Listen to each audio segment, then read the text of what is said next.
ஒரு 6 மணி போல் வீட்டில் தீபம் போட்டு சாமி கும்பிட்டுட்டு கூழுக்கு வந்து கம்பு தான் ஊற போட்டிருந்தேன். ஒரு மணி நேரம் ஊறிச்சினாலும் போதும், அரைச்சி கம்பங்கூழ் ரெடி பண்ணிக்கலாம்.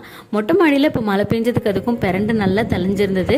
கொஞ்சம் பறித்து வச்சோம் அப்படின்னா பீர்க்கங்காய் தோல் கொஞ்சம் எடுத்து வச்சுருக்கேன். துவையல் பண்ணுறதுக்கு கொஞ்சம் ஈஸியாக இருக்கும். நைட்டு டின்னருக்கு கோதுமை தோசை தான் பிளான் பண்ணியிருந்தேன். ஹஸ்பண்ட் வெளியில் வரும்போது குழம்பு வாங்கிட்டு வரேன்னு சொல்லியிருந்தாங்க.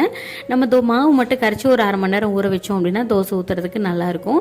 அந்த கேப்பில் கூழ் வந்து ரெடி பண்ணிடலான்ட்டு கம்பை நல்லா அரைச்சி எடுத்துகிட்டு குக்கரில் தான் நான் வந்து எப்போவுமே கூழ் வந்து ரெடி பண்ணுவேன். நல்லா ஒரு லோ ஃப்ளேமில் வச்சு தண்ணி கொதிச்சதுக்கப்புறமா போட்டு ஒரு 10 நிமிஷம் லோ ஃப்ளேமில் நல்லா கட்டி இல்லாமல் கிளறி விட்டுட்டு அதுக்கப்புறமா ஒரு 3-4 விசில் லோ ஃப்ளேமில் வச்சு விட்டோம் அப்படின்னா சூப்பராக கூழ் வந்து ரெடி ஆயிரும். குக்கரில் அப்படியே வச்சுட்டு நாளைக்கு காலையில் தயிரோ மோரோ கலந்து கூழ் மாதிரி குடிச்சுப்பேன்.